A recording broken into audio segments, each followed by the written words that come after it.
Je me rappelle, j'étais pleine de doutes avant de partir en Nouvelle-Zélande.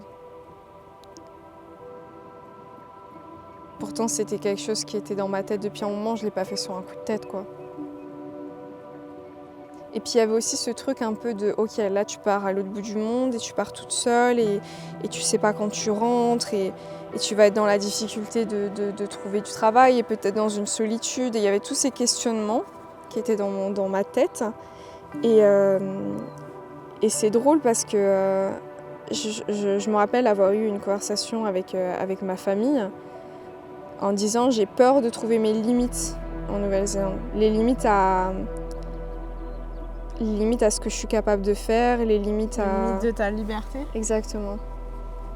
J'ai peur d'arriver et de me rendre compte que c'était trop grand pour moi. Et en fait, je suis arrivée et une fois qu'on a le courage de sauter le pas, après, on a l'impression que tout est possible, quoi. Et ça, c'est beau. Ce sentiment, il est beau. Ce sentiment, j'ai envie de le chérir, j'ai envie de le garder, j'ai envie de l'explorer, j'ai envie de le pousser au bout. J'ai l'impression que selon les actions que tu fais, de déplacement dans ta vie, tu peux plus ou moins te dire non mais c'est impossible.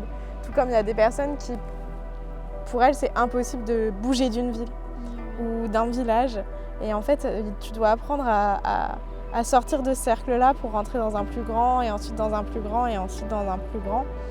C'est vrai que quand tu es dans ton quotidien, tu te dis mon quotidien il est là et de toute façon effectivement ça va être qu'une parenthèse de partir. Sauf qu'en fait le piège et la beauté de ces voyages sur le long terme, c'est que ta parenthèse ça devient ta vie en France en fait.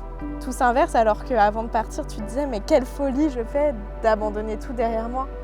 Et à la fin de ce voyage tu te dis mais quelle folie je fais d'abandonner tout derrière moi, mais dans l'autre sens. Il n'y a aucun moyen de se protéger des gens qui vont rentrer dans ta vie. T'as beau te dire que c'est éphémère, t'as beau te dire que ce sera pour un temps donné, t'as beau savoir que c'est temporaire, qu'il y a une fin, que certains d'entre eux tu vas jamais les revoir, t'as beau avoir toutes ces informations, il n'y a rien qui te protège de t'attacher, de te connecter avec des gens. C'est impossible de te protéger de ça. La vie passe en accéléré, quoi. Les sentiments grandissent très vite. T'es dans une espèce de bulle en fait qui est assez, qui est hors du temps, clairement.